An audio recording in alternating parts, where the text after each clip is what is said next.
Cars line up for miles at the border crossing between Russia and Finland.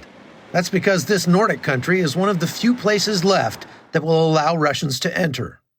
3 Baltic states bordering Russia, Lithuania, Latvia, and Estonia, recently decided not to offer refuge to citizens of Russia given Putin's announcement. That change caused protests across Russia as thousands of young men want to leave the country to avoid the war. That leaves Finland as one of the only places to go. Opposition to the war is rising across Russia, even though protesters risk 15-year jail terms or worse, being sent to the front lines. 21-year-old Zach left in March. The war started. I went to the protest 24th of February.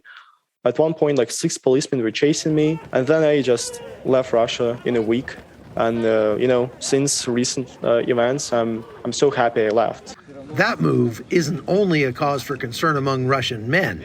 Many of Russia's neighbors are preparing for a possible escalation of the conflict. Similar drills have been ongoing in Finland across the Baltic Sea. As it stands right now, Finland's military is tiny. As a matter of fact, their whole army could fit in the Olympic Stadium here in Helsinki, about 25,000 men. However, if they go to war, their constitution says that national defense is the responsibility of every citizen. So they could very quickly scale up to 250,000 with a reserve of almost 900,000 men. That makes them a formidable force against any Russian aggression. People are now more worried than a couple of years ago. We will actively keep the option, and that will be, of course, our own decision to adjust the relationship to NATO, but most probably we will continue like this. And for us, this cooperation partnership is very important.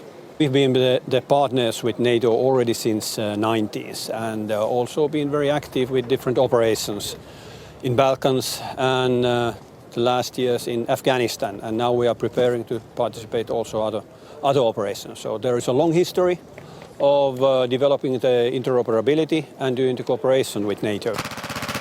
Finland's military has a strong reputation for fighting off Russian aggression. Its 800-mile border with Russia is only second to that shared by Ukraine. The July decision to allow Finland and Sweden into NATO is just one more reason the war is not going the way Putin intended when he decided to invade. Experts say it's unlikely Russia will attack another country considering the poor showing in Ukraine. But these neighbor states aren't taking any chances, and the decision to limit access to everyday Russians is bringing the war home in a very tangible way. In fact, this is very sad, because the more our Russian people go abroad, the more they will learn about Europe and European values. They should not ban entry to the EU to anyone. Quite the opposite. They should invite everyone. Of course, I'm worried, and my friends are too. I think no one, a sane person, wants to go to war. Like any sane person in Russia, we strongly oppose this. From Helsinki, Finland, I'm Chuck Holton for CBN News.